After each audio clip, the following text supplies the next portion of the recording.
Senhoras e senhores, declaro aberta a 14ª reunião do ciclo de audiências públicas sobre turismo na Comissão de Desenvolvimento Regional e Turismo, e o nosso objetivo, como sempre, é de contribuir com as discussões para a plena retomada do setor turístico após os duros impactos da pandemia. Informo que a participação dos cidadãos serão recebidas nos seguintes canais: portal e-Cidadania, que pode ser acessado a partir do site da Comissão, e pela Ouvidoria do Senado, pelo número 0800 061 2111.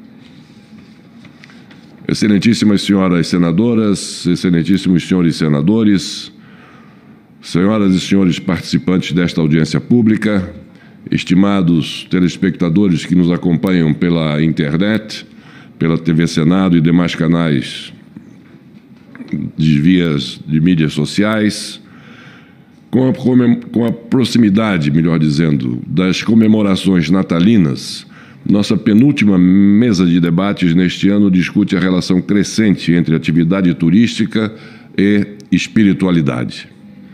Abordamos hoje um importante tema: turismo religioso, os caminhos da fé no pós-pandemia. Sabemos da importância da religião na vida do povo brasileiro. Locais de devoção, romarias e festividades voltadas ao sagrado sempre fizeram e fazem parte da nossa vida e contribuem para a afirmação da nossa identidade enquanto nação. Hoje em dia, são inúmeros os destinos de celebração da fé no Brasil. O turismo religioso é uma atividade de importância cada vez maior no país, tanto do ponto de vista espiritual quanto econômico. De acordo com informações do Ministério do Turismo, em 2019, havia 513 comemorações inscritas no calendário nacional de eventos do Brasil. Entre esses eventos, 96 são considerados de grandes proporções. Só em Aparecida, São Paulo, estima-se que cerca de 10 milhões de fiéis vão para lá a cada ano. Na Bahia, são mais de 5 milhões. Existem atualmente mais de 300 destinos religiosos no Brasil. Não surpreende que esse segmento da atividade turística tenha chegado a movimentar 20 milhões de viagens por ano, gerando quase 15 bilhões de reais por todo o país. O turismo religioso, embora tenha maior componente entre os católicos, também é parte crescente da vida de evangélicos. De maneira consistente nos últimos anos, eles têm empreendido cada vez mais viagens para destinos relacionados às manifestações de sua fé. Também em outras religiões, como as de matriz afro-brasileira e orientais, se percebe interesse crescente nos deslocamentos motivados principalmente por visitas a templos e santuários para livre exercício dos mais distintos credos. O Brasil é, felizmente, um país de convivência tolerante e pacífica entre as religiões. Essa característica admirável de nossa sociedade favorece um cenário auspicioso para o avanço do turismo religioso em nosso país. Os impactos econômicos positivos desse segmento já são perceptíveis em centenas de municípios brasileiros de pequeno e médio porte.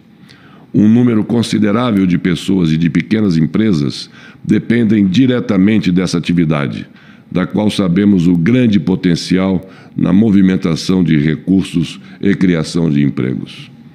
Em vários desses destinos, o turismo, mesmo se dando de forma sazonal e pontual, fornece renda por todo o ano, até a próxima celebração, seja na produção de souvenirs, seja na permanente preparação para os principais períodos de visitação.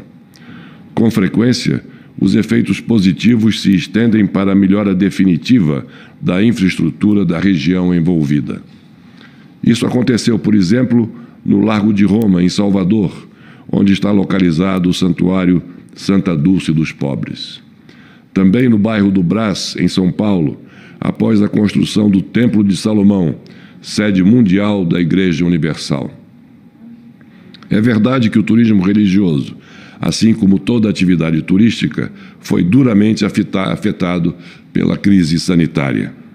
Nos últimos 2 anos, o exercício da nossa fé precisou se adaptar aos tempos da pandemia. Com o retorno gradual da normalidade, fiéis, peregrinos e visitantes podem novamente ter acesso aos templos e aos locais sagrados. A hora de novas peregrinações é chegada e precisamos trabalhar para que esse retorno aconteça de maneira segura para os fiéis e para as populações locais. Queremos ver as pessoas retomando suas práticas de romaria e suas religiosidades num cenário protegido. Locais como Aparecida, em São Paulo, Juazeiro do Norte, no Ceará, Salvador, na Bahia, e Nova Trento, em Santa Catarina, são exemplos que podem nos ajudar a pensar a questão do turismo religioso nos caminhos da fé no mundo pós-pandemia. O novo normal que estamos construindo exige a adoção de protocolos rígidos de segurança sanitária e medidas preventivas para evitar aglomerações. Ouvir a experiência dos convidados na preparação da retomada em curso poderá inspirar iniciativas semelhantes de cuidado e proteção dos fiéis em outros municípios do país. Antes de dar início ao debate sobre este tema de tamanha relevância, registro a minha preocupação com notícia recentemente vinculada sobre uma medida adotada pelo governo argentino que pode afetar de maneira negativa o intercâmbio de turistas entre nossos países. Sabemos da importância do fluxo de turistas brasileiros para a economia argentina e vice-versa. O turismo conecta nossos cidadãos e fortalece os laços entre nossas sociedades. Diante dos seus inúmeros desdobramentos em nossos países, a atividade turística entre Brasil e Argentina requer previsibilidade e esforços permanentes no sentido de sua ampliação. A proibição de que empresas e bancos argentinos financiem a aquisição de produtos turísticos para o exterior vai em sentido contrário à crescente aproximação pela qual temos trabalhado arduamente nos 2 lados de nossas fronteiras. Fronteiras, aliás, que têm sido cada vez menos linhas de separação para se tornarem pontos de encontro e de convergência. Estou convencido de que nos tempos atuais são a integração e a cooperação, e não o isolamento, os caminhos para superar dificuldades conjunturais nos 2 países, que sempre caminharam de maneira amistosa e solidária, e assim haverão de continuar. Para discutir o tema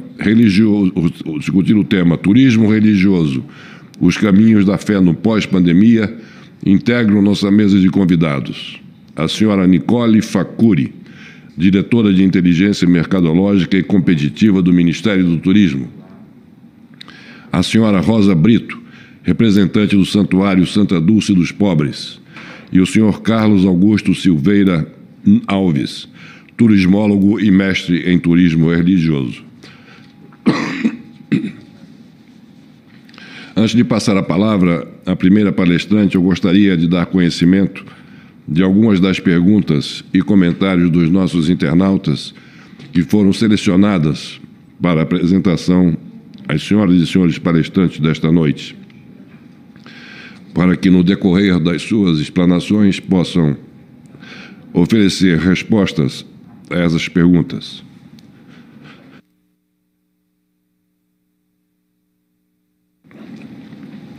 De Karen Cunha, de São Paulo. Ela pergunta: qual seria o plano de incentivo para o turismo religioso pós-pandemia? De João Alcântara, do Distrito Federal: qual a relação entre economia e turismo religioso? De Larissa Barbosa, do Ceará: quais estratégias serão utilizadas para garantir segurança aos turistas, considerando que a pandemia ainda está por terminar? De Raíssa Santos, do Rio de Janeiro: quais os planos para a proteção desses religiosos? De Rafael Oliveira, do Rio Grande do Norte: como o gestor público pode fortalecer o calendário de eventos religiosos locais? e de Fernanda Ataíde, de Minas Gerais. O turismo religioso pós-pandemia é uma forma de reaquecer a economia mundial? E a título de comentários, de Jorge Alexander, do Rio de Janeiro, sim, importantíssimo esse tema, pois o turismo religioso gera trilhões e precisamos aproveitar esse mecanismo para trazermos vários benefícios. E de Maria Lúcia, de São Paulo, haverá procura por esta classe de turismo, com certeza, basta oferecer. Dando início, portanto, à nossa audiência pública de hoje, com muita satisfação, concedo a palavra à senhora Nicole Facuri, ela que é diretora da Inteligência Mercadológica e Competitiva do Ministério do Turismo. Boa noite a todos. É um prazer estar mais uma vez aqui na audiência pública que debate o turismo, esse tema de tão importante, né, para a retomada da economia, sobretudo agora nesse momento de a gente começa a ver a retomada das atividades. Eu acho uma temática extremamente importante para o país. Eu gostaria de começar a minha fala só fazendo um pequeno alinhamento aqui, para a gente compreender exatamente do que estamos falando, né? O turismo religioso, ele configura-se pelas atividades turísticas decorrentes da busca espiritual e da prática religiosa em espaços e eventos relacionados às religiões institucionalizadas, independente da origem étnica ou do credo, tá? Então, com foco nisso, o Ministério do Turismo estima que a religião tenha trazido para o país cerca de 26,4 mil turistas estrangeiros em 2016.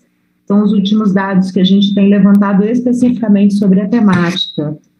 Anualmente são feitas 17,7 milhões de viagens domésticas movidas pela fé. Isso a gente está falando de turistas, sem contar os excursionistas, entendendo aqui a diferença entre turista e excursionista, o pernoite, né? Então, quando o turista pernoita, ele então é considerado um turista, senão o que popularmente a gente chama de famoso bate-volta, né? Ele é considerado então um excursionista. São mais de 300 destinos nacionais que foram mapeados pelo Ministério do Turismo, tá? E a gente tem um estudo que, apesar de antigo, os últimos dados são da caracterização e dimensionamento do turismo doméstico no Brasil de 2009, que traz o seguinte perfil desse turista, desse segmento, na verdade, né? Ele é marcado por uma grande informalidade na prestação de serviços, que é algo que a gente tem que prestar bastante atenção. O turista, o consumidor deste segmento, ele tem o hábito de viajar em grupos e excursões, em sua grande maioria, né? É um turista, em sua maioria, de menor poder aquisitivo, né? Então, a gente está falando aqui do turista, de um volume grande de turismo de peregrinação, onde o gasto é muito baixo em função da própria motivação, né, desse tipo de turismo, que não o torna menos importante, tá? É importante a gente enfatizar isso. Uma coisa muito importante que é importante a gente abordar são os reflexos assim, do turismo nesse pós-pandemia. A gente está vivendo uma realidade agora que as tendências dizem que elas não vão mudar, ainda que a gente já tenha uma cobertura vacinal bastante importante, mas a gente entende que os cuidados com a biossegurança, eles continuarão, tá? Então, o que a gente destaca como fator importantíssimo nesse movimento agora de retomada das atividades, não só de eventos, como de visitação aos templos? É a segurança dessas pessoas que estarão visitando e fazendo uso desses templos. O Ministério do Turismo lançou foi um dos primeiros países do mundo a lançar o selo Turismo Responsável, Limpo e Seguro, que é um protocolo de segurança aplicado a empreendimentos turísticos, tá? Onde o empreendedor, o empresário, a pessoa que é responsável por aquele ambiente, ela se compromete a utilizar critérios mínimos de higiene e cuidado com o seu visitante, com o turista. E aí eu vou convidar vocês para entrarem no site e conhecer um pouco mais sobre essa estratégia, porque aqui o nosso tempo é um pouco curto, então eu não vou entrar nos detalhes, né? Mas é importante, eu convido todos vocês a visitarem a página turismo.gov.br/selo responsável, tá? Então, o banco de dados que a gente tem para fazer esse trabalho é o Cadastur. Então, toda e qualquer empresa ou profissional que estiver vinculado ao Cadastur, ele consegue, então, emitir esse certificado. É um selo que identifica que aquele estabelecimento está preocupado com a saúde e com a segurança do turista. Então, eu acho que isso passa credibilidade, isso traz uma sensação de segurança para esse turista, e isso é muito importante que todos nós estejamos bastante atentos para que a gente possa proporcionar essa maior sensação de segurança para esses turistas. Os novos produtos que estão sendo demandados, em sua maioria, são as peregrinações em espaços abertos e em contato com a natureza, onde você pode fazer esse percurso a pé ou de bicicleta. Por quê? Justamente por esse momento, essa valorização muito grande de espaços abertos, né? Para que as pessoas se sintam mais seguras nessa movimentação. E aí eu gostaria de contar um pouco para vocês dentro do Ministério, as nossas ações estratégicas para apoio ao turismo religioso. E o que vem como uma proposta de atuação para esses próximos anos, tá? Lembrando que aqui, gente, é sempre importante a gente enfatizar que toda uma proposta de atuação, a gente sabe que a gente está falando de um país continental, onde existem centenas de produtos turísticos, onde o território é muito grande e onde exatamente o governo não consegue abraçar o país, todas essas 27 unidades federadas de uma única vez. Então, é muito importante que para o Ministério do Turismo, a gente tenha uma estratégia que ela possa ser uma estratégia que abranja o máximo de unidades federadas possível, ao invés de a gente trabalhar produtos específicos, que a gente possa amparar todos os estados a fazerem esse trabalho. Então, falando rapidamente, de forma bastante abrangente pelo tempo, a nossa proposta de atuação, e aí, desculpa, eu não concluí o raciocínio, então, enfatizar a importância da gente ter o suporte financeiro para que a gente possa abraçar toda essa proposição que eu vou colocar aqui. E aí eu digo abraçar de todas as formas, seja ela por meio do recurso próprio do Ministério do Turismo, dos órgãos oficiais de turismo, tanto estaduais como municipais, as emendas parlamentares e, sobretudo, algo que eu venho batendo muito nessa tecla e dizendo que eu entendo a importância do Brasil estar mais próximo às estratégias de parceria público-privada para que a gente possa conseguir efetivamente estruturar o turismo no país. É ilusório pensarmos que apenas o governo consegue realizar todas essas ações que são necessárias. Então, é muito importante que a gente tenha uma estratégia maior para trabalhar a questão das parcerias público-privadas, e eu não digo só das grandes parcerias público-privadas. A gente tem que pensar também nas pequenas e médias parcerias público-privadas. Isso é muito estratégico para o país. Então, eu vou citar aqui algumas das estratégias pensadas como um plano de ação para os próximos anos. agora, os próximos 2 anos, seria a elaboração de um portfólio com os principais destinos de turismo religioso do país. Apesar de nós já termos os pontos mapeados, é importante que a gente entenda qual é a infraestrutura turística existente em cada um desses atrativos.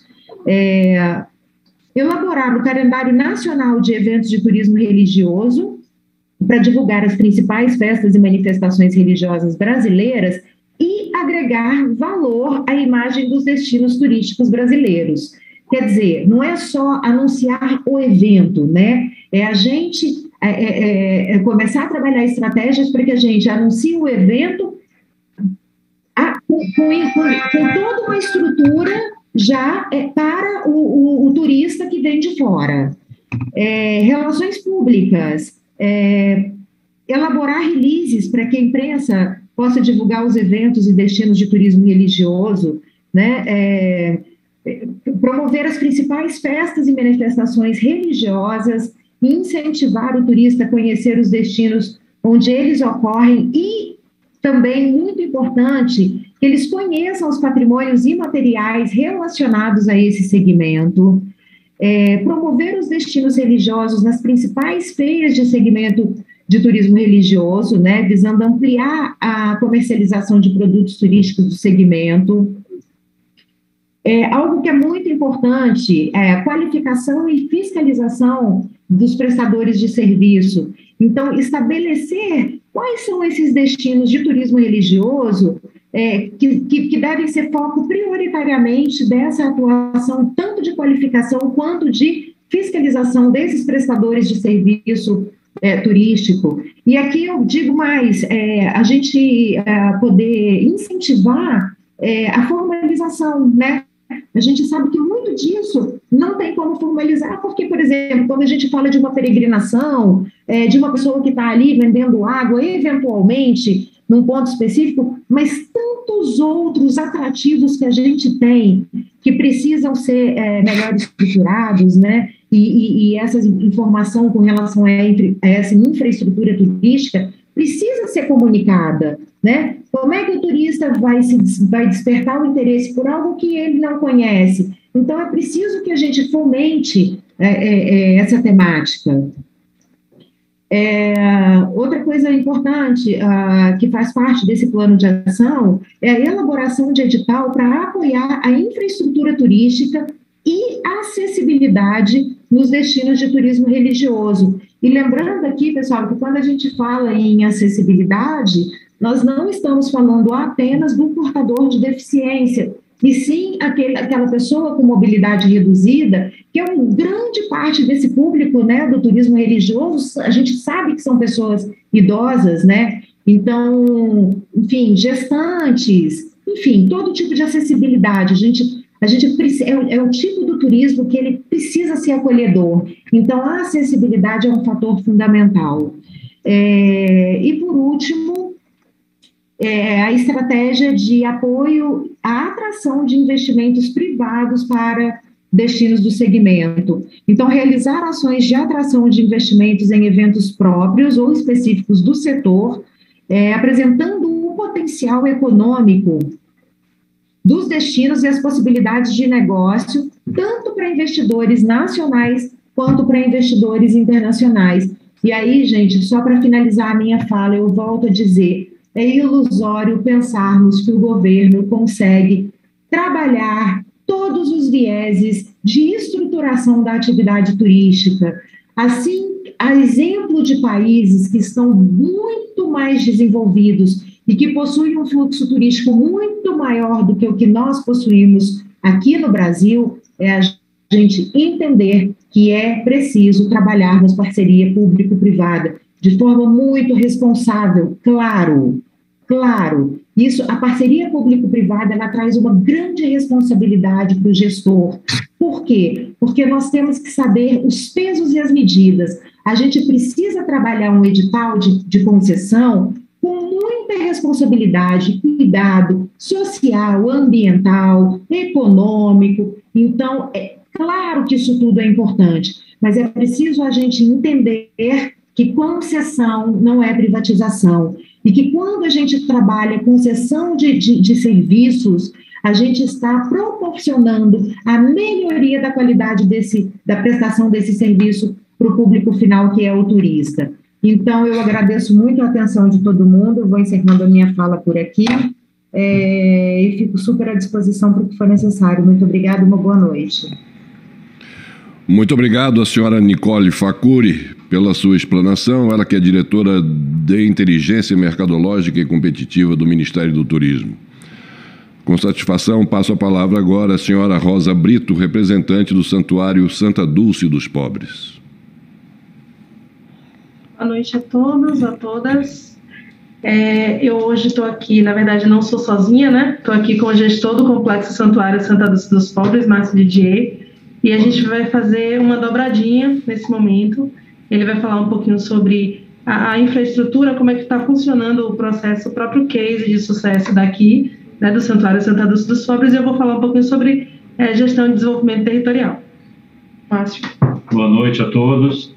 Em primeiro lugar, agradecer essa oportunidade. A gente se sente muito honrado de participar de um fórum com pessoas tão importantes nessa área e que pode trazer tanto conteúdo para colaborar com o processo. Falando um pouquinho sobre Santa Dulce, né, e os carismas dela, eu acho que a gente traz uma colaboração grande quando a gente fala do Brasil como um país não fundamentalista na sua religião, né? A importância do povo brasileiro ser tão acolhedor, né? E Santa Dulce tinha muito isso. A primeira santa brasileira, ela tinha nesse carisma, nesse processo dela de acolher a todos, independente de religião, um grande ensinamento para todos nós, né? Porque em vários locais do mundo as pessoas se preocupam em visitar, independente da sua religião, por não saber como serão recebidas e acolhidas. Eu acho que o Brasil tem esse grande diferencial que pode fazer, de fato, a diferença numa divulgação, num processo de acolhimento, né? Nós temos vivido muito isso aqui. A partir do momento que se construiu aqui o Caminho da Fé, que liga aqui o Largo de Roma, onde fica o Santuário Santa Dulce dos Pobres, a Basílica do Bonfim, onde já existe um movimento natural de sincretismo, né, de respeito a religiões diversas, a diversidade. A gente sente muito, né, pelo próprio exemplo dela de acolhimento, que pessoas de diversas religiões passam por aqui, né, com muito respeito, com muita vontade dessa unidade, e não da unidade dentro da diversidade, né, com o processo de respeito. Eu acho que esse pode ser um grande diferencial. Em relação vou passar a palavra para a Rosa, mas em relação à questão da pandemia, foi um grande aprendizado para a gente, né? Ficarmos durante um tempo fechados, enquanto templo, vivemos um momento de interação virtual que nos trouxe um outro campo, um outro horizonte, e que nos fez experimentar uma grande surpresa. Assim que se reabriram, né, as portas, o primeiro grupo de turistas a visitar o Santuário Santa Dulce dos Pobres foi um grupo de chineses, né? O que nos trouxe assim, uma alegria muito grande, mas assim, uma surpresa enorme por não esperarmos isso, né? E aí a gente mostra um pouco do potencial que todos nós temos, né, cada um na sua área, quando a gente acolhe, né, com respeito, com essa postura de amar e de servir, né, que a gente tem aqui dentro do processo dela. E uma coisa muito importante, que eu passo agora a palavra para a Rosa, para ela falar um pouco sobre essa territorialidade, a importância da gente entender que não só, né, foi uma coisa que a Maria Rita, que é a nossa superintendente, logo no primeiro momento, quando surgiu essa coisa da canonização da Santa Dulce, a preocupação dela de não trazer somente benefícios para o santuário da Santa Dulce, mas sim para todos os moradores do entorno, né, e todos os agregados nesse processo, né? E aí surgiu todo esse cuidado com a territorialidade que Rosa começa a falar a partir de agora. Obrigada, Márcio. Mais ou menos esse processo mesmo que Maria Rita teve um cuidado assim que ela soube da canonização de Irmã Dulce. Na verdade, isso foi antes de Irmã Dulce ser canonizada. A gente sabia que existia uma canonização à vista, mas a gente não sabia quando ela ia acontecer. Então, para que a gente pudesse estar preparado para quando essa canonização acontecesse, Maria Rita começou a pensar no outro. O que Irmã Dulce faria se ela estivesse aqui agora, né? Irmã Dulce não olharia só para as obras, Irmã Dulce olharia para o outro. Irmã Dulce olharia para aquele pobre, para aquele doente, para aquela pessoa que está ao redor, para as pessoas, para os moradores ao redor. Aqui a gente mora num local de Salvador que a gente chama de Península de Itapajipe. E é um local que é bem característico, como parece uma cidade do interior, né? E os próprios moradores se chamam de itapajipanos. Eu sei porque eu também sou itapajipana e também me chamo assim. Então, quando a gente tem essa pertença, esse sentimento de identidade, fica mais fácil, inclusive, para a gente se sentir parte disso, né? E aqui em Itapajipe, o local onde Irmã Dulce desenvolveu sua obra, os moradores, eles todos seriam totalmente atingidos pelo turismo. Então, por que não perguntar ao morador se é isso mesmo que ele quer, se ele de fato está preparado para isso? Então, a gente começou um trabalho aqui de desenvolvimento territorial, que a gente denominou Território Santo, porque aqui é um local por onde passaram 3 santos, não foi só Santa Dulce que passou por aqui. Madre Teresa de Calcutá também, que hoje é santa, e o Papa João Paulo II também, que hoje é santo. Os 3 santos estiveram aqui em vida, santos contemporâneos, né, santos que muitos de nós conhecemos, estiveram aqui, conversaram entre eles, e depois transformaram esse local num local santo. Então, a gente começou a trabalhar desenvolvimento territorial no lugar e começou a pensar, inclusive, em políticas públicas, né, voltadas para Itapajipe e para o desenvolvimento territorial. Tanto infraestrutura, né, que a própria Nicole falou, a importância da gente começar a pensar na infraestrutura do desenvolvimento local, não só em Santa Dulce. Pensem, aqui no santuário a gente tem um local bem desenvolvido. Claro que nós somos o Hospital SUS, né, acho que vocês conhecem a história das obras, o primeiro hospital, né, que nasceu a partir de um galinheiro, mas é um hospital 100% SUS, né? Então a gente tem aqui doação do governo de hospital, mas o nosso núcleo de turismo ele tá crescendo devagarinho, ele começou a ser fundido, criado agora, a partir de 2019, depois da canonização. Então, a gente tem um desenvolvimento nosso, pequeno, mas o entorno é uma comunidade pobre. Então a gente precisava desenvolver essa comunidade, porque na época da canonização a gente recebeu, em um dia, 19 ônibus ao mesmo tempo. E esses ônibus chegavam aqui e não tinham o que fazer. Onde é que eles iam comer? Onde é que eles iam se hospedar? Onde é que eles iam? Eles não ficavam aqui.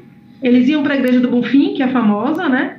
Chegavam lá, passeavam, tiravam fotos, voltavam, passavam no Santuário Santa Dulce para ver o corpo da santa e iam embora. Mas desenvolvimento local precisa que o turista fique aqui por mais tempo.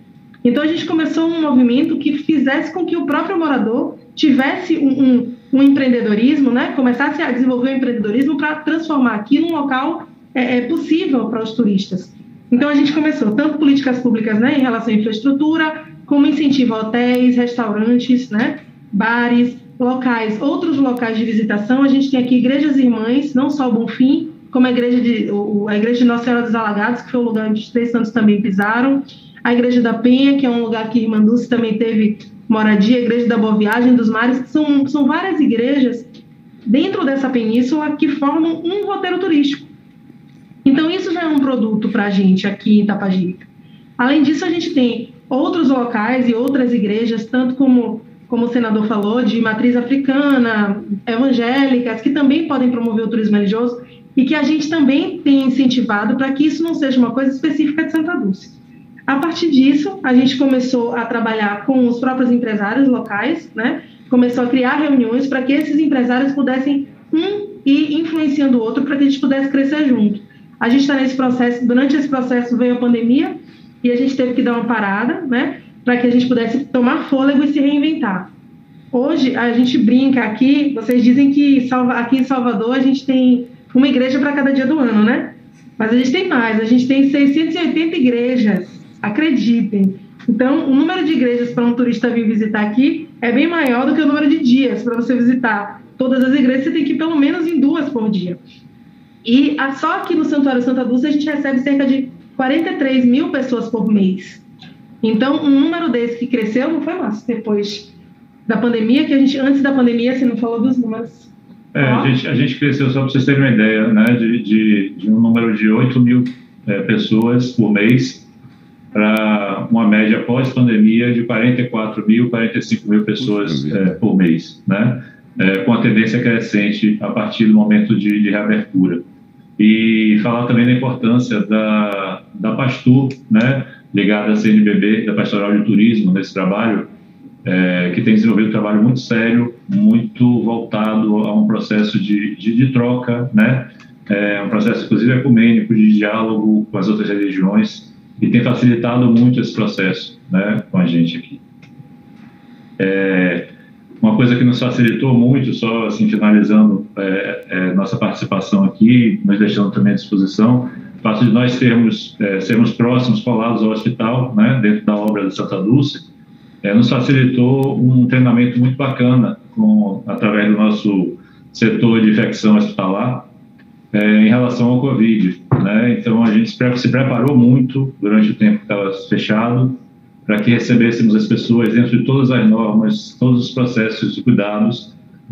Isso foi uma referência aqui para a Arquidiocese, inclusive, por ser um santuário grande, que conseguia abrigar uma quantidade bem interessante de fiéis ao mesmo tempo, mas assim, dentro de todos os parâmetros de segurança que permanecem até hoje, dando muita segurança a quem chega aqui. Não. Agradecer a participação, nós estamos disponíveis, né? Estamos aqui abertos, o Santuário da Primeira Santa Brasileira está aberto e disponível para qualquer um que queira visitar, está sempre de portas abertas para vocês, tá bom? Obrigada. Muito obrigado à senhora Rosa Brito e ao senhor Márcio Didier, o senhor doutor Márcio Didier, que é gestor do Complexo Santuário Santa Dulce dos Pobres, e a senhora Rosa Brito, que é representante do Santuário Santa Dulce dos Pobres. Passo agora a palavra ao senhor Carlos Augusto Silveira Alves, turismólogo e mestre em turismo religioso.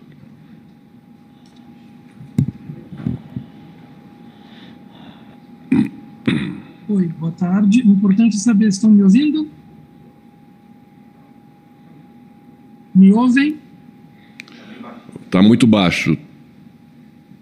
Bom, então vou falar mais perto aqui. Me ouvem melhor? Agora está bom.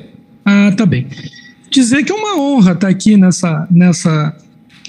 nesse evento, né? Saudar o senador, saudar meus colegas, né? Na verdade, eu sou um jornalista, sou um turismólogo, conforme o senador me apresentou, e sou um consultor de empresas, e trabalho em consultorias não só para o Ministério do Turismo, como também para o Sebrae, aqui do Rio Grande do Sul, e algumas coisas no Brasil, há 25 anos, né? E aí nós temos um autor aqui do Rio Grande do Sul, que é um livro, né, que é o Martin Fierro, né, que diz que el diablo por ser viejo e não por ser diablo. E eu, na minha idade, tenho visitado vários centros de peregrinação, tenho me aprofundado nisso e trato isso como business, como negócio, independente da fé, independente do evento consagrador, das pessoas aficionadas, das pessoas, né, que elege aquele santo protetor, não é? Bom, concordo com o que falou o senador, e isso não é um privilégio da Igreja Católica. Eu sou filho e neto de católicos fervorosos, eu sou um católico apostólico romano, mas reconheço o turismo religioso. Por exemplo, eu estou falando aqui do Rio Grande do Sul. Aqui tem um templo budista em Três Coroas que recebe muitos turistas, muito, né? Então, nós temos a Iemanjá, que não é só forte na Bahia, no Rio Grande do Sul é muito forte. É o santo padroeiro, a santa padroeira de Porto Alegre, a festa de navegantes, milhares e milhares de pessoas, e no litoral. Então, veja só, afro-brasileiro. Especificamente no turismo religioso, nós temos vários destinos, né? Me apresento também, que foi o tema, e não quero demorar muito, como empreendedor.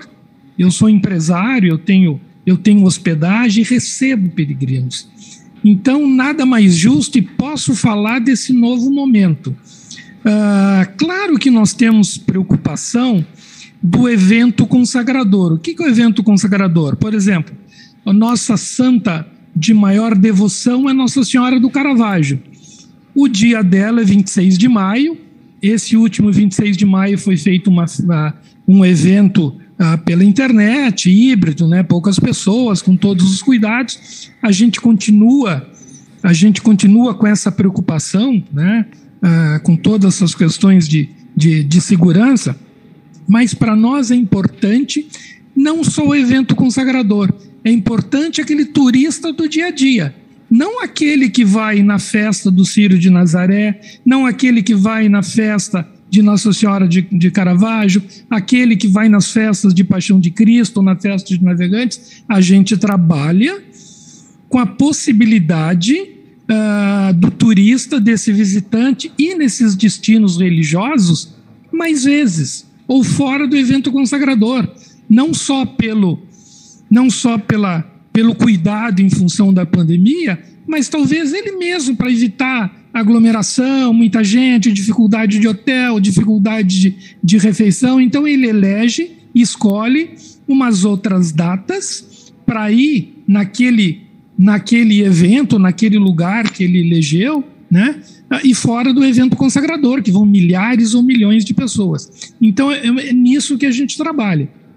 Eu daria como exemplo, eu trabalhei num roteiro, senador, que é aqui na Serra Gaúcha, que é os Caminhos de Caravaggio. Nossa Senhora do Caravaggio é uma santa muito conhecida aqui, tem um santuário muito forte em Farroupilha e tem um outro santuário em Canela. E nós trabalhamos de uma forma que o turista comece sua caminhada, ou aquilo que o senhor falou, que pode ser de bicicleta. Existem várias possibilidades num santuário para terminar no outro. É uma semana de caminhada. Qual foi a nossa preocupação? Nós elegemos pontos de parada em lugares que já recebem turistas. Não precisamos ir e treinar alguém que não tem essa habilidade, né? E não só fortalece aqueles empreendimentos que já recebem turistas, e aí recebem mais turistas, no caso esses peregrinos, esses caminhantes, né? E se fez um roteiro em função disso.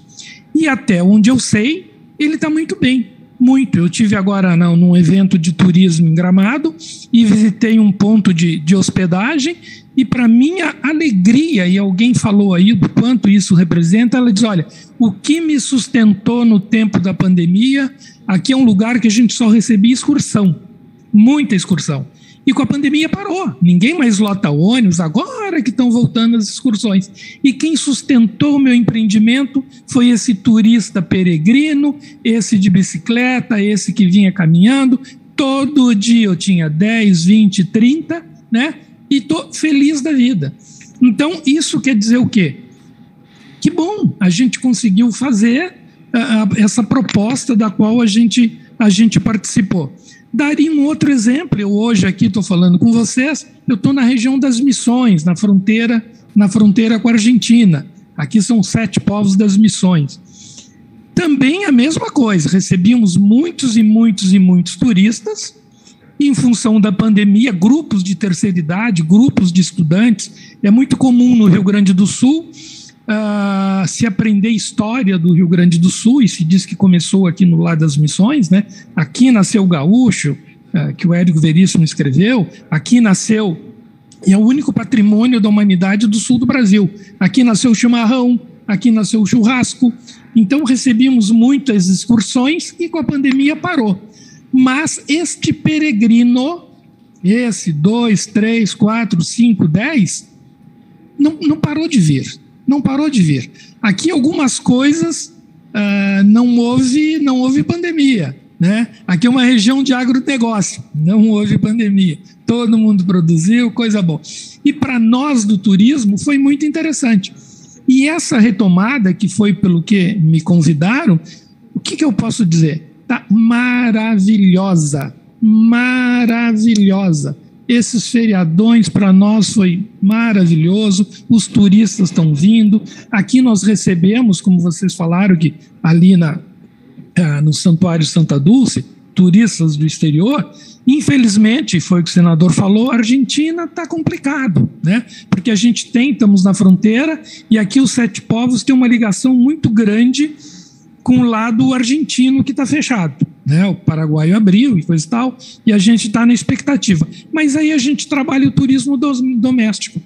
E tudo que a gente viu Hein, senador? Está ali a moça do Ministério do Turismo, ela sabe. Hoje o que está acontecendo nos últimos meses é o turismo de curta distância. Porque as pessoas já não viajam, ou não estavam viajando para destinos longínquos, tinha toda essa preocupação. Então, nós aqui estamos recebendo turista num raio de 200 quilômetros. Pessoas que quase não vinham aqui. Eu falo de São Miguel das Missões, patrimônio da humanidade, a gente trabalha muito o turismo místico e religioso. Se lançou o que a gente chama de Caminho das Missões. Esse Caminho das Missões são 14 dias caminhando, visitando santuários, o Santuário do Caró, visitando igrejas, visitando sítios históricos. Esse está funcionando, e nós tínhamos formatado um outro caminho de 30 dias, que ele começava no Paraguai, que a história missioneira aqui nos une muito, muito, né? Esse lado aqui espanhol, acho que você sabe, né? E que infelizmente esse ficou parado.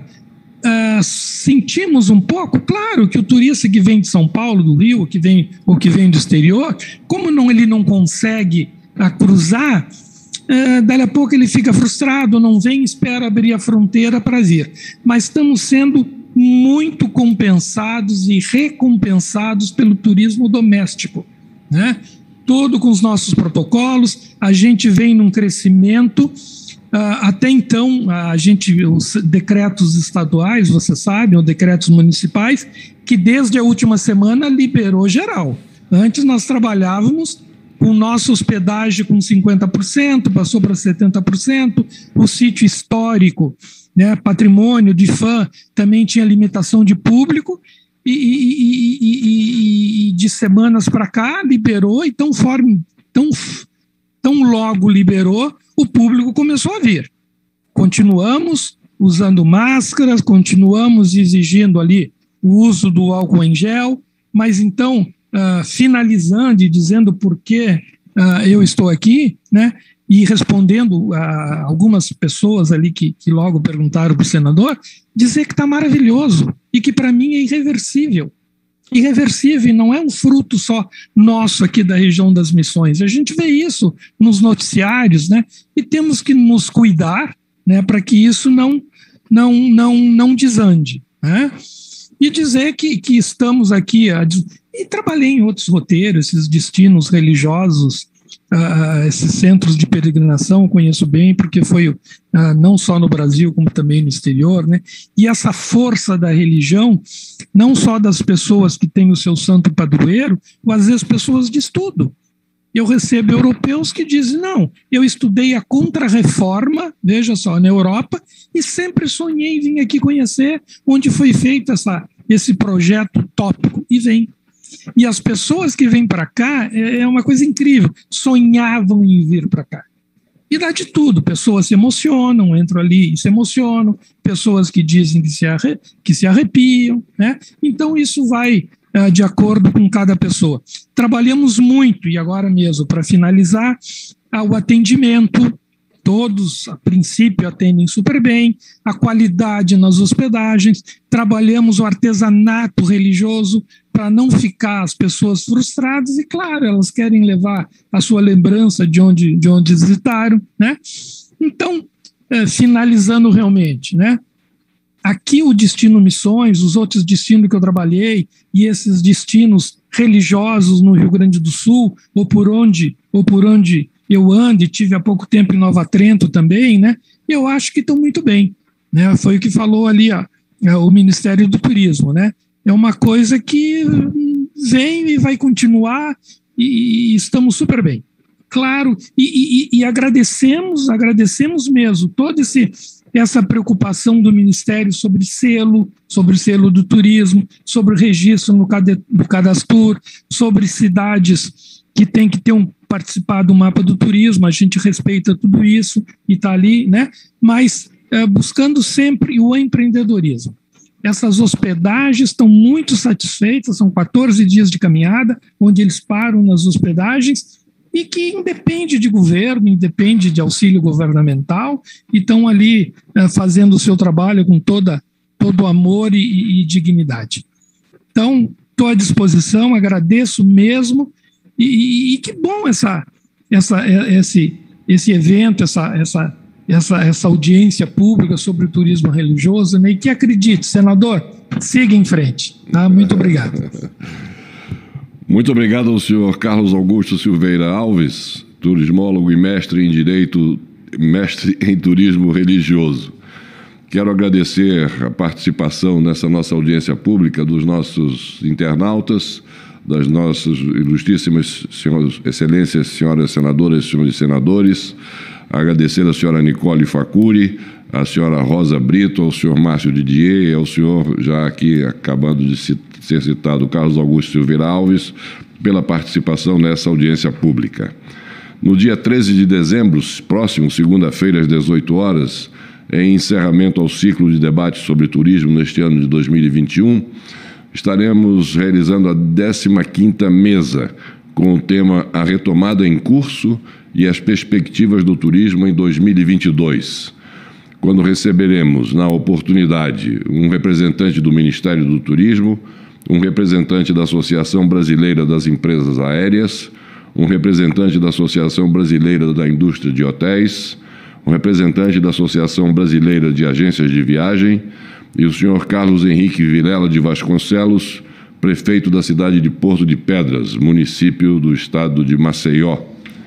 Agradecendo mais uma vez a presença de todos e, sobretudo, aos palestrantes da noite de hoje pelos esclarecimentos que nos trouxeram, agradecendo a participação, sobretudo, dos nossos internautas, mais uma vez, sempre realçando a participação deles, e nada mais havendo a tratar, declaro encerrada a presente reunião, desejando a todos uma boa noite.